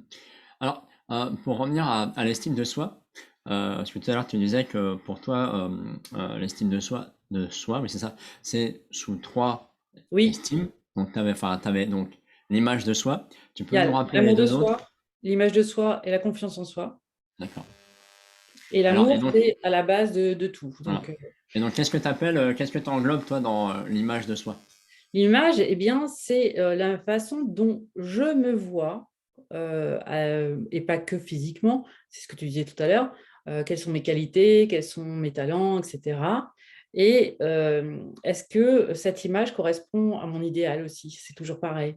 Et c'est ça qui est important aussi, c'est que de toute façon, à un moment donné, avec les stéréotypes sur comment une femme doit être. Ça. Je trouve que là, pour le coup, on évolue beaucoup, beaucoup, notamment dans les pubs, etc. On voit de plus en plus des vraies femmes. Moi, je trouve ça top. Et ça permet aussi de faire tomber cette espèce de dictature des canons de beauté. Et c'est très bien parce que finalement, on va pouvoir permettre une meilleure estime de soi pour beaucoup de personnes parce que les canons de beauté, bah, ils sont un petit peu malmenés en ce moment. Du coup, c'est mieux. Bah, mon idéal, oui, c'est sûr, hein, c'est de faire ça, du 90, enfin, je ne sais plus quelles sont les mensurations qui sont des mensurations Dites idéal. dites idéales, c'est de mesurer 1,70 m ou 75, etc., 1,80 m, être blonde, yeux bleus, machin. Non, bon, évidemment, il y a un décalage entre moi, comment je me vois, et puis comment j'aimerais être. Donc, c'est ça l'image. Et D'accord. Non, ce qui est important, c'est de s'accepter tel qu'on est. C'est ce que je disais tout à l'heure, hein, bah ouais, mais on n'est pas parfait, on n'est pas parfait. Alors, il n'y a pas que le physique, hein. Il y a aussi, euh, je n'aime pas mon image en tant que, par exemple, dans le monde du travail, je vois un manager crier sur un pauvre apprenti, alternant, stagiaire, etc., qui est là pour apprendre, je rappelle, hein, et pas pour remplacer un employé, mais il est là pour apprendre. Donc, on est là pour les aider, pour les accompagner, puis pour qu'ils se forment à un métier. Et je vois un manager crier à tort sur un pauvre stagiaire et je n'interviens pas, je laisse faire les choses. Et moi, ça, en fait, ça vient heurter mes valeurs. Si je n'interviens pas, eh bien, et que ça heurte mes valeurs, ce que le manager a fait, eh bien, je ne vais pas m'aimer. Je ne vais pas avoir une bonne image de la femme que je suis. Donc, c'est ça aussi, hein, l'image de soi. Donc, c'est vraiment important d'être en accord avec ses valeurs et puis d'avoir des comportements, des attitudes, des gestes, voilà, qui correspondent à ce qu'on a envie de donner comme image. Moi, je dis toujours, ce qui est important, c'est d'être en capacité de se regarder dans la glace tous les matins, et pas que physiquement. Je suis en accord avec moi. Moi, quand je dis non, eh ben, c'est non. Quand je dis je ne suis pas d'accord parce que ça heurte mes valeurs, eh bien, je le dis et je ne laisse pas tomber, je ne mets pas les trucs sous le tapis et je fais en sorte de faire l'autruche pour, voilà, pour ne pas faire de vagues. Là, tu as dit un truc très important pour moi, c'est je le dis. Et moi, en fait, l'amour de soi et l'image de soi, je mets ça dans la même boîte de l'estime de soi. Mais bon, ça revient au même de toute façon. Et en fait, j'ai découvert aussi que le truc très important pour l'estime de soi, c'est de savoir exprimer ce qu'on ressent. Parce que des fois, justement, bah, tu peux dire non. Il ne s'agit pas de justifier, parce qu'on n'a pas à se justifier quand on est en accord avec soi-même, mais c'est de dire non, là je suis pas d'accord. Et c'est le défi que moi j'ai appris et je suis vraiment là-dedans, c'est de partager ce que tu vis à l'intérieur. Ce que tu Et dire non, ressens. voilà, c'est là, tu vois, ce que tu me dis, ça me met en colère. Je voulais juste te partager, ça serait bien qu'on en discute. Et, et ça, peu importe ce qui se passe après, mais le simple fait, comme tu l'as dit, de dire les choses à sa façon, c'est déjà une victoire parce que c'est déjà, bah, tu as posé une limite. Même si derrière, tu reviens dans tes travers, on n'est pas parfait, puis surtout au début, hein, on apprend, on se casse la figure, on se relève, mais c'est important à mon sens de dire, et c'est ce qui forge aussi, à mon sens, l'estime de soi, de savoir exprimer ce qu'on ressent. C'est ce que j'appelle la sensibilité. C'est exprimer notre sensibilité. Et voilà, il y a Sylvia, je regarde en même temps les commentaires. Il y a Sylvia pardon, qui parle d'injustice. Elle dit ce serait plus fort que moi. Forcément, j'interviens un minimum par rapport à l'histoire que tu racontais. Mais comment intervenir dans ces situations sans nous mettre en porte-à-faux vis-à-vis de la direction? Alors, ton point de vue là-dessus, Valérie? Alors, il C'est une bonne faudrait question. que ce soit plus précis comme question, parce que sans se mettre en porte-à-faux vis-à-vis de la direction, alors, il ne s'agit pas d'humilier non plus le manager qui, mais peut-être le prendre à part Oui. et lui dire, écoute, ce que tu viens de faire, je comprends que tu sois en colère, je comprends qu'il n'a pas fait les choses correctement, etc. Mais ça reste un stagiaire. Ça reste un stagiaire, il est là pour apprendre et peut-être que tu peux lui expliquer les choses de manière plus calme pour qu'il puisse mieux comprendre et ne pas faire la même erreur après. Donc, voilà, c'est comme ça que moi j'envisagerais de faire et d'aller voir aussi le stagiaire en le rassurant. Parce que Mm. si le stagiaire, il n'est pas rassuré par qui que ce soit, alors on peut être sûr que le début de sa carrière professionnelle va être très compliqué. Il ne va pas du tout avoir envie de repostuler ailleurs, etc. Il va avoir la trouille de se retrouver avec un manager qui lui crie dessus. Donc, c'est important de lui dire attention, de l'aider à relativiser et de l'aider à prendre du recul par rapport à ce qui vient de se passer. Après, tout dépend de la situation. C'est-à-dire que si c'est un manager qui fait ça avec tout le monde, eh bien, c'est qu'il y a un problème effectivement managérial. Auquel cas, là, c'est une action collective. Il ne faut surtout pas faire le pot de terre Mais, contre le pot de fer, mais pas y aller tout seul. Quand je dis une action collective, c'est aller voir avec les autres collègues si ça gêne aussi les autres collègues, et aller ensemble voir la RH, aller ensemble voir les syndicats, et pour qu'une solution soit trouvée. Si ce n'est pas possible, eh bien, si on mm. peut, on part. Mais Parce qu'on après, je peut dirais faire. si on est vraiment enraciné dans ses baskets et qu'on sait s'imposer entre guillemets, effectivement, c'est de parler à cette personne-là. Peu importe l'action collective, c'est ça qui peut être la deuxième phase, mais moi je dis vraiment, s'il y a besoin de dire les choses, c'est les dire. Mais dans ce cadre-là, effectivement, surtout s'il y a une relation de hiérarchie, c'est de le faire, surtout avec le manager, euh, en, dans un coin Aparté, tranquille oui, pour pas que oui, lui oui. se sente en défaut. Voilà, pas Après, il y a humilié par. l'ego qui rentre en jeu et Voilà. voilà. Et ça, c'est compliqué. Effectivement, après, avec le stagiaire, bah, c'est le rassurer, voilà, c'est le minimum que je ferais. Et je reviens sur un petit truc qu'avait dit tout à l'heure Sylvia par rapport à ce qu'on partageait sur les échanges. Elle disait, est-ce que les messages vocaux ça passe.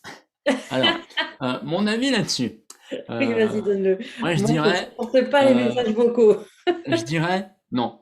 Voilà. Pourquoi? Parce que moi, tu vois déjà, je reçois pas mal enfin, je fais pas mal d'échanges en conversation sur Messenger avec des gens que je connais pas. Et il y en a, je pense pour aller plus vite, qui m'envoient un message audio. Et je trouve ça intrusif. Bah, c'est mon avis, hein. Après, voilà, chacun a son avis. Moi, je trouve ça intrusif. Et, et c'est pareil, tu connais pas enfin, en fonction de la situation, c'est pareil. Si c'est tes frères et sœurs avec qui, oui, pourquoi pas, mais c'est pareil. Attention, on est en asynchrone.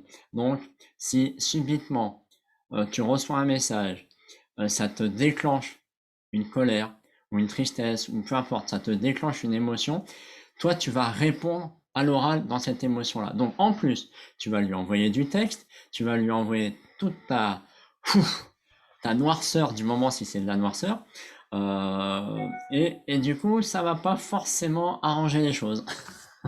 Oui, oui, tout à fait. Alors moi, j'ai horreur des messages vocaux parce que quand je les reçois, il faut forcément que je m'isole pour Aussi. les écouter parce que sinon, je n'entends rien. Et du coup, et puis ça me prend plus de temps finalement d'écouter un message vocal que de le lire. Du coup, j'ai horreur de ça et je trouve que c'est à la mode en ce moment, les messages vocaux. Effectivement, c'est plus facile, plus rapide pour la personne qui l'envoie. Mais c'est pareil, on va envoyer une émotion, parce que ça s'entend à la voix, on va envoyer une émotion sur une minute 30, et on va dire, paf, envoie ça, je t'envoie ce paquet, débrouille-toi avec ça. Voilà. C'est pas ça. Quand on est dans une relation, que ce soit avec une sœur, un père, une mère, un conjoint, peu importe, il y a les deux personnes, hein, il y a moi et puis la personne en face, mais il y a aussi la relation. Et la relation, elle s'entretient, hein. Et il faut faire attention à cette relation. Donc, on ne sait pas juste, je t'envoie un message, paf, et puis tu te démerdes, et puis tu me renvoies un message, et boum. On n'est pas au ping-pong là, hein. Mm. C'est quelque chose qui est beaucoup plus compliqué. On est dans l'être humain. Et du coup, les messages vocaux, pour moi, c'est juste un paquet, une dynamite qu'on peut se prendre dans la figure, quoi. Ouais. Oui, parce que on parlait justement avant de cette qualité finalement d'oser dire ce qui est, mais quand tu le dis en face à face, c'est pas du tout la même énergie que caché derrière ton téléphone. Parce que derrière ton téléphone, ou que ce soit en direct hein, ou en message asynchrone, bah, tu peux balancer, tu peux te vider émotionnellement. Là, t'es tranquille, voilà, t'as vidé ton paquet.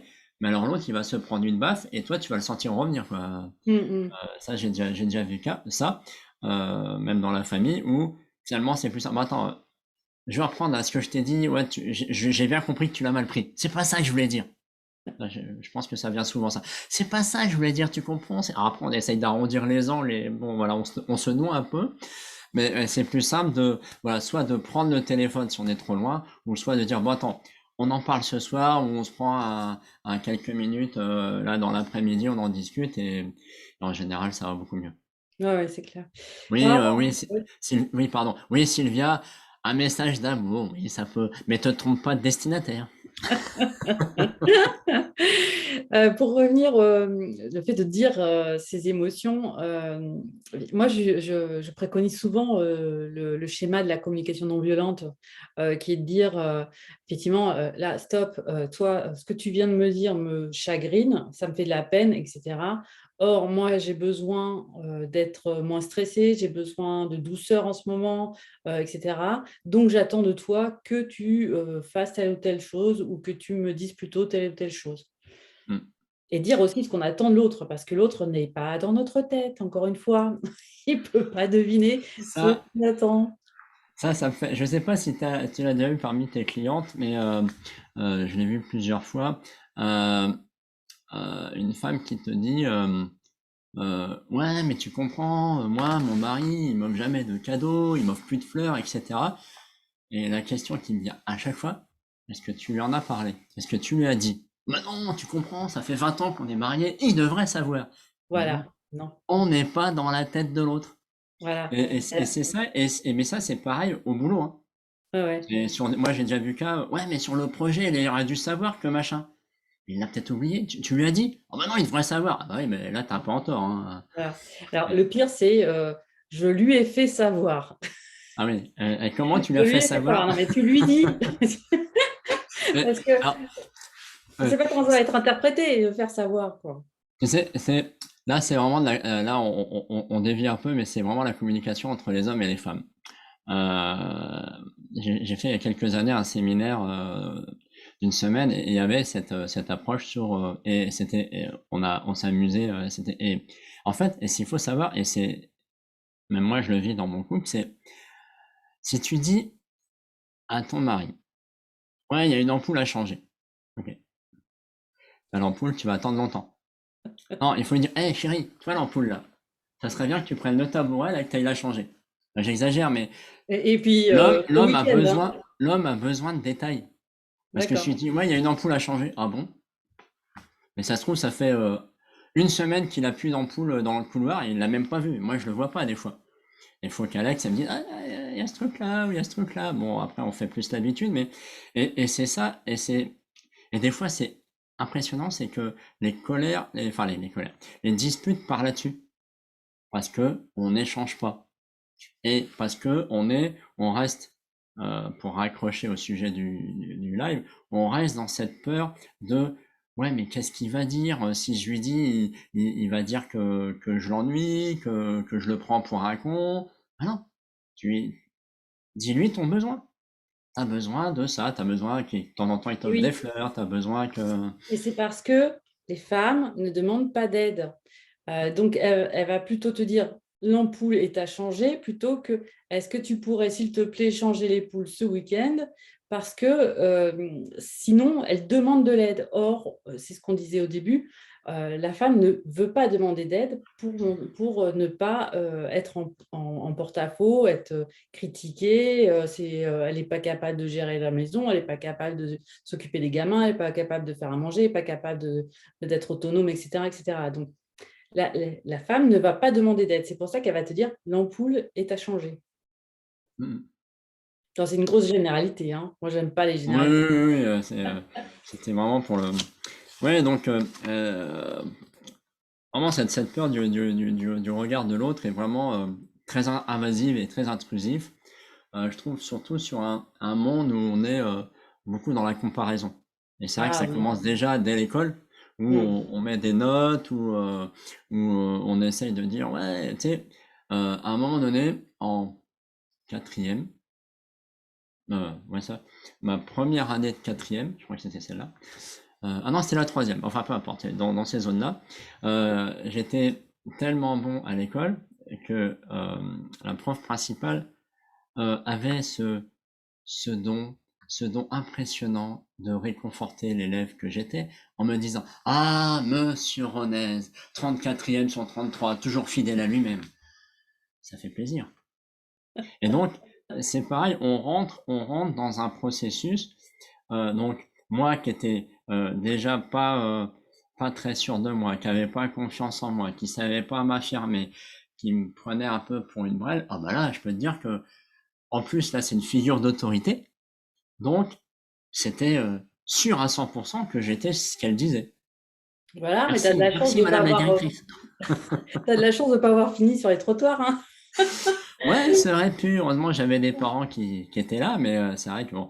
Mais voilà, et c'est fou justement ce qu'on peut traîner si on n'y fait pas gaffe en fait. Ah oui, Et oui, du oui. Mais en fait, bon, je dis souvent, se comparer fait souffrir et puis, par contre, s'inspirer fait grandir. Donc, oui, il y aura toujours une belle sœur qui aura réussi mieux que vous dans sa vie sentimentale, dans sa vie familiale. Oui, les enfants de la copine sont plus brillants que les vôtres, etc. Bon, il y aura toujours mieux, il y aura toujours mieux, mais il y a aussi moins bien. Ça ne sert à rien. Par contre, effectivement, si vous aspirez à devenir, à atteindre une certaine image, un certain statut social, eh bien, prenez comme modèle les personnes qui ont atteint ce que vous cherchez, regardez comment ils ont procédé, et là, avancez. Mais la comparaison, ça fait juste, allez, je me fouette encore plus. Je Et ça, me martyrise encore plus et je me donne encore plus de raisons de dire que je suis effectivement nulle, que je ne vaux rien et que je ne mérite pas. ça c'est vraiment le gros travers des réseaux sociaux. Parce que alors, quand on travaille, bah, comme nous on fait, on utilise beaucoup les réseaux sociaux dans notre activité. Ah bah, si ça m'est arrivé hein, de passer un peu de temps, dire oh putain, il a fait ça, oh puis lui ça, et là tu te dis bon allez j'arrête, je vais faire ping-pong, ça sera mieux.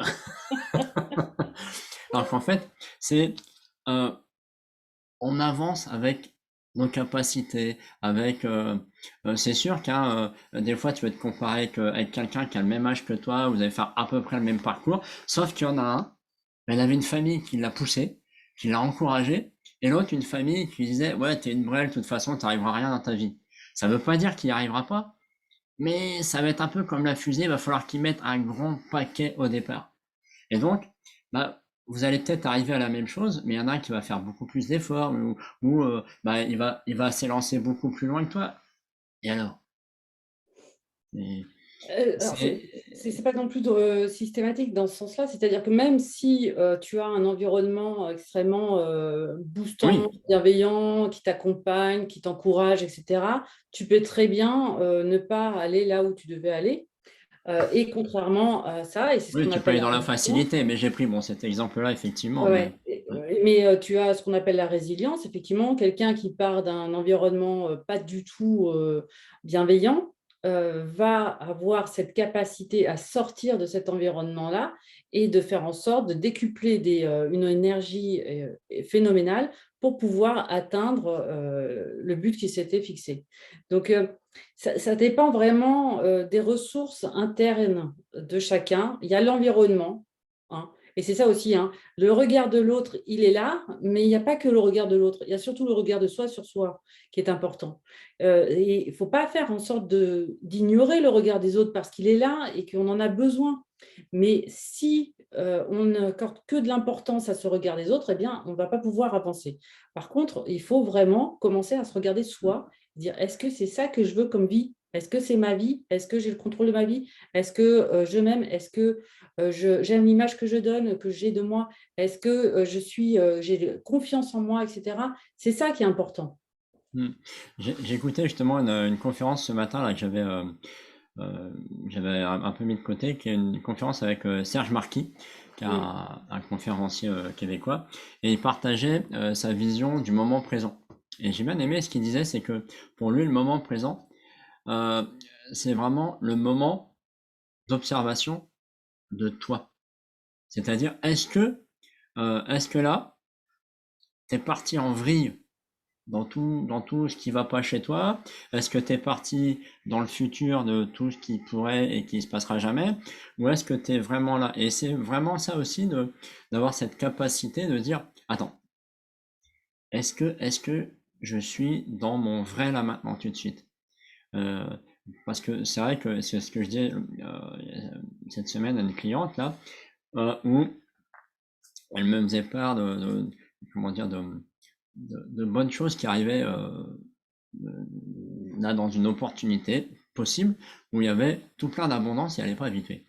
Et, euh, et tout de suite, elle est partie. Ouais, mais tu comprends, ça se trouve c'est une arnaque, ça se trouve c'est ça, ça se trouve c'est ça. Je dis, oui, mais si on veut voir l'autre chose, ça se trouve c'est une vraie opportunité, ça se trouve c'est vraiment quelqu'un qui veut t'aider, ça se trouve c'est vraiment si, c'est. Ah oui. Elle était tellement focalisée sur tous les côtés, toutes les misères qui lui arrivaient jusqu'à présent, à dire, et qui pour elle, c'était pas envisageable, comme ça, de penser autrement. Et c'est surtout de dire, ok, c'est revenir au concret. C'est quoi l'effet concret? Ben, il y a ça, il y a ça, il y a ça. Ok. Tu veux savoir ça? Eh ben, pose des questions. Assure-toi. Arrête de penser, parce que de toute façon, tout ce qu'on pense de ce qui va pas être bon demain, ça va jamais arriver. Du moins, ça va pas arriver comme ça. Pas de la même façon. Et en général, hein, moi, je sais que tous les films que je me suis fait, j'en ai pas vu beaucoup en production réelle, hein. Donc, et c'est vraiment cette capacité dans le moment présent avec soi et d'être vraiment là dans ses pensées, vraiment, ouais, d'être pas ni dans le présent, ni dans le, enfin, ni dans le passé, ni dans le futur, mais d'être vraiment dans le présent. Et Ouais, c'est ça qui est vraiment dur, je trouve, pour l'être humain. Tu vois, ce matin, je faisais mon yoga, et puis, en plus, je faisais un yoga debout avec des trucs d'équilibre, etc. Et à un moment donné, mon cerveau, mais je suis parti, je sais même pas où. Puis je termine, puis c'est un truc qu'il fallait faire chaque côté. Puis je termine le deuxième côté, il dit ah mais j'ai pas fait l'autre côté. Oui. Je dis mais si je l'ai fait, mais pas en conscience du tout. c'est Parce que ça. je suis parti, alors on part pas forcément pour des mauvaises choses, mais j'étais voilà, parti à rêver X ou Y. Et c'est cette capacité justement de savoir revenir à l'essentiel. D'être en Parce que ça, conscience. parce que le regard des autres, finalement, c'est toujours un regard sur le passé. Ouais, mais tu comprends, il m'est arrivé ça, toi, les autres ils l'ont vu, ils m'ont critiqué, si je parle pour moi, ils m'ont humilié, etc. Et c'est, et c'est demain. Ouais, mais demain, tu comprends, j'ai ça à faire, j'ai telle réunion, j'ai ça, ou je dois dire ça, je peux pas, je vais avoir trop peur. Alors que quand tu es dans le moment présent, ça peut pas se passer. C'est impossible. Parce que euh, si tu as besoin de parler à quelqu'un, bah, t'as même pas commencé à lui parler. Et si tu lui parles, bah, t'as pas le temps de penser au regard des autres, tu lui parles. Et bon, après ça, c'est avec l'habitude. Moi, j'ai encore du mal à être dans cette route-là parce que c'est compliqué de. Souvent, tu parles un peu, puis tu anticipes un peu, tu dis qu'est-ce qu'il va dire en retour, etc. C'est humain, hein. Voilà. Mais c'est important ce que tu dis parce que ressasser le passé, c'est bien. Enfin, c'est bien. On est construit à partir du passé. Et souvent, moi, j'ai des clientes qui ont eu un passé difficile, avec parfois, pas toujours, mais des parents maltraitants, etc. Et, ou alors des conflits, simplement des conflits. Et puis, oui, mais c'est de sa faute, oui, mais quand j'avais besoin d'aide, il n'était pas là, etc., etc. À force de ressasser le passé, on n'avance plus. Donc oui, il y a des blessures qui sont importantes, c'est important de les voir, c'est important de les travailler pour faire en sorte que ces blessures soient guéries. Et donc ça, c'est à travailler avec les thérapeutes. Et puis, à un moment donné, se concentrer plus sur le présent. Alors moi, je dis toujours le présent parce que le futur, on ne sait pas, il n'existe pas en fait. Non, mais c'est Il ça. n'existe que dans notre cerveau. Et le futur n'existe pas. Et quand je dis ça à mes clientes, en général, elles me regardent comme ça. Mais si, le futur existe. Non, le futur n'existe pas. Concentre-toi sur ton présent. Tu as un objectif, c'est ça ton futur. C'est ton objectif, ce que tu veux atteindre. Concentre-toi sur le présent pour savoir quelles sont les étapes que tu dois mettre en place pour atteindre ton objectif et un pas devant l'autre. Ça, c'est vraiment important. Mm, tout à fait, ouais. Mais ouais, c'est vrai. Et comme je le dis souvent, à ce moment-là, tu peux avoir effectivement eu des parents, mais en fait, que ce soit des parents bienveillants ou pas bienveillants du tout, on peut avoir des abus physiques, psychologiques, sexuels, etc. Malgré tout, ils ont fait de leur mieux avec Oui, ce qu'ils avaient. Et euh, euh, parfois, ce qu'il faut comprendre, c'est que parfois, l'inceste, c'était une preuve d'amour. Ah, mais parce que j'ai vu des reportages où ils avaient interviewé des- des abusés et des abuseurs, et quand tu entends ça, tu te dis, ah oui, quand même. Ben oui, mais parce que si tu prends leur histoire, ils avaient vécu la même chose. Donc, ils transportent ça. Alors, je dis pas qu'il faut accepter, enfin, si, disons qu'il faut accueillir et voilà, c'est comme ça, et il faut malgré tout avancer et puis rester oui, dans cette histoire-là qui c'est un vrai boulet, quoi.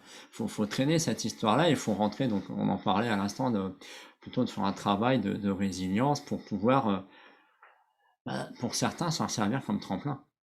c'est ça, c'est ça. Et on a, enfin, il y a un neuropsychiatre qui est très connu, là, qui est Boris Cyrulnik, qui a beaucoup, beaucoup travaillé sur la résilience. Et il donne dans ses livres énormément alors lui, il est il est un exemple vivant de la résilience, il s'est échappé d'un camp de concentration. Mais il donne aussi des exemples extrêmement illustres de notamment Barbara, la chanteuse Barbara, qui elle, été victime d'inceste et qui est devenue la chanteuse qu'on a connue. Alors Mm. avec toutes ses souffrances, etc. Mais elle a réussi à en faire, à transformer cette énergie pour devenir la chanteuse qu'elle était. Mm.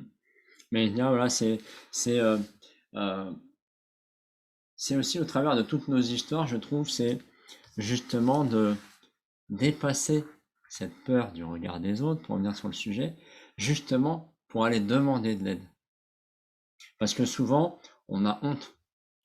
On a honte mais que ce soit pour rien, pour une petite chose ou pour un gros truc, on est victime, entre guillemets, euh, et on a honte de ça. Et du coup, on a peur d'aller demander parce qu'on se dit, oui, mais qu'est-ce qu'il va penser?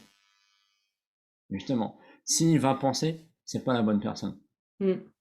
C'est pour ça que quand on choisit, que ce soit un coach, un thérapeute, bah, faut discuter et voir si ça match ensemble pour qu'il y ait un sentiment de confiance pour avancer, quoi. Mhm. Tout à fait. Mais pour en revenir aux femmes, parce que toi et moi, on accompagne surtout des femmes, hein, il y a le regard des autres aussi. Alors, j'ai besoin d'aide, j'aimerais me faire accompagner, coacher, mais il faut que j'en discute avec mon mari. Ah oui, ouais. Donc c'est ça le regard des autres aussi. Et mon mari, ben, il va dire que non, je n'ai pas besoin d'aide parce que tout va bien, parce qu'il n'est pas à ma place, il ne sait pas à quel point je souffre, etc. Et il va faire en sorte de me dire, mais non, tu n'as pas besoin, etc. Il va minimiser le problème. Alors ça, c'est pas systématique, mais ça arrive très fréquemment. Et c'est là qu'on se dit que le regard des autres, ce n'est pas un regard qui cherche à inhiber, hein, c'est pas au contraire, c'est justement, c'est un regard qui veut être bienveillant parce qu'il dit, mais non, finalement, tu ne souffres pas tant que ça, on va y arriver ensemble, on va trouver d'autres ressources parce que là, ton coaching, il est quand même vachement cher, hein. On a d'autres d'autres dépenses pour la maison et pour les enfants, etc., qui vont venir. Donc, ce n'est pas la priorité, mais on va te trouver une solution pour t'aider, faire en sorte qu'on s'organise mieux dans la famille, etc. Moi, je vais en prendre en charge plus de choses. On va voir comment on peut se faire aider. Mm. Mais voilà, donc ce n'est pas un regard inhibant, c'est un regard bienveillant. Mais mais c'est là aussi que parfois, ce type de regard, eh bien, faut remettre les pendules à l'heure, remettre les points sur les i. Moi, si vraiment il y a une souffrance intérieure et que je n'ai pas réussi à la dire suffisamment à l'autre et à faire comprendre à l'autre que je souffre vraiment beaucoup, eh bien, à moi de dire si ça, c'est important. Parce que si moi, je ne prends pas soin de moi et je ne me fais pas aider par un coach, un thérapeute, peu importe, je ne vais pas m'en sortir, ça va être compliqué pour tout le monde. Donc, c'est impératif que moi, je mette cet argent dans moi, que j'investisse cet argent dans moi, parce que si je m'écroule, eh bien, c'est toute la famille qui va s'écrouler. Mais il y a aussi le fait, effectivement, que des fois, le mari, il peut être surpris parce que la femme ne dit rien. Voilà. Il faut Mm. pas montrer, faut être fort pour X raison. Et du coup, le mari, il tombe un peu dénu. Ah bon, mais ce que tu dis, mais t'en as pas besoin. Tout va bien. Bah oui, c'est ça. Et puis à l'intérieur, bah non, ça va pas très bien, quoi.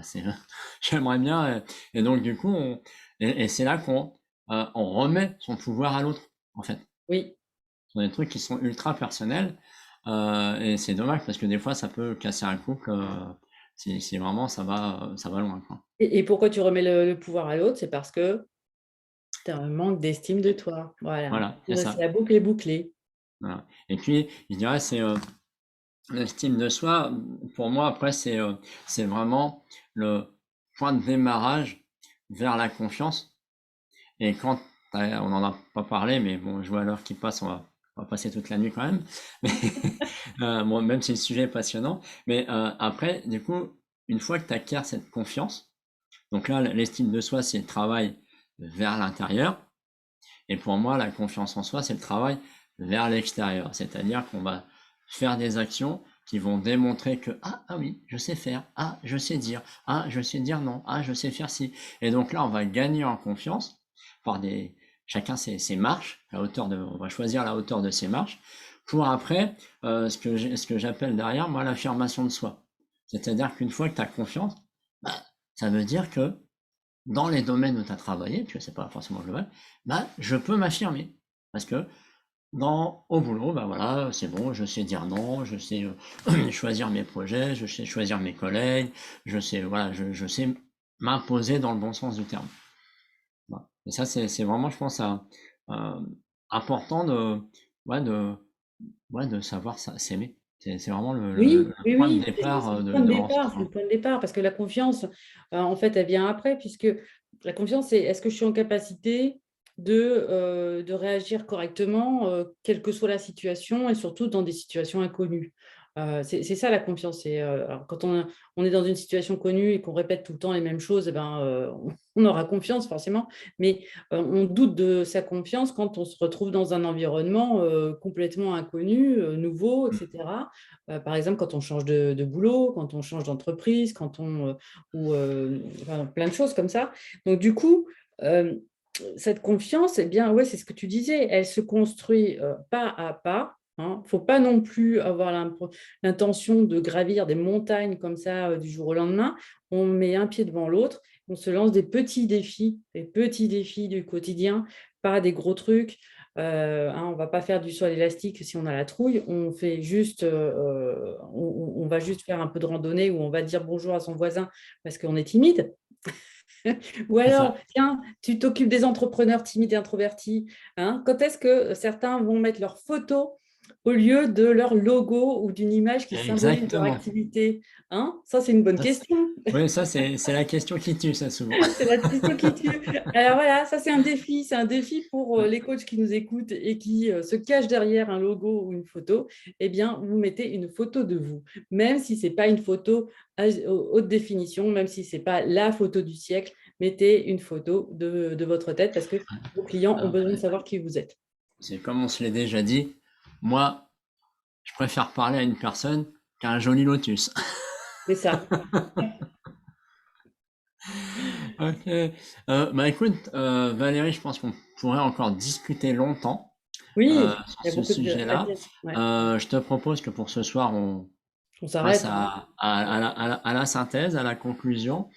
Euh, Si tu avais, ouais, je sais pas, deux, trois clés là à synthétiser pour aider à justement à sortir de ce cercle vicieux du regard des autres. Est-ce que ça serait quoi pour toi? Eh bien, moi, ça serait déjà ne restez pas seul. Ça, c'est vraiment la première des choses, c'est ne restez pas seul. Vous pensez que vous avez besoin d'être aidé, eh ben, faites-vous aider, demandez de l'aide. Surtout, c'est impératif. Et si ce n'est pas un coach, un thérapeute, ça peut être quelqu'un dans votre entourage qui peut vous aider. Mais surtout, surtout, surtout, demandez de l'aide. Les gens ne vont pas deviner que vous avez besoin d'aide. Donc, ne restez pas seul, ne vous isolez pas, demandez de l'aide. Et puis, faites-vous du bien, c'est-à-dire prenez soin de vous en vous envoyant plein de compliments, plein de belles choses. Faites attention aux mots que vous utilisez quand vous parlez de vous et ça sera déjà un très, très grand pas. Ouais. Ouais, ça, je te rejoins là-dessus. Euh, ouais, c'est ça. Et moi, j'ajouterais aussi, ouais, vraiment, c'est ça, c'est dépasser cette peur de demander, parce que c'est souvent ce premier pas, c'est déjà une grande victoire.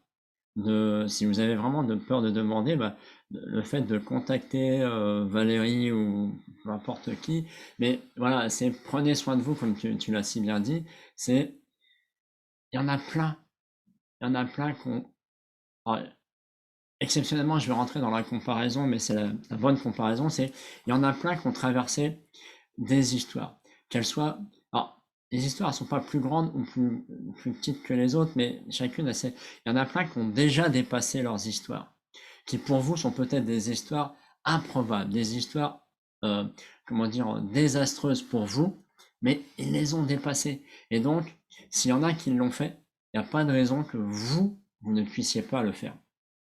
Et c'est vraiment pour moi le truc important, c'est de se dire, on peut tous avancer. Il y a pas de grande ou petite vitesse. Le tout, c'est de décider à un moment donné de se choisir.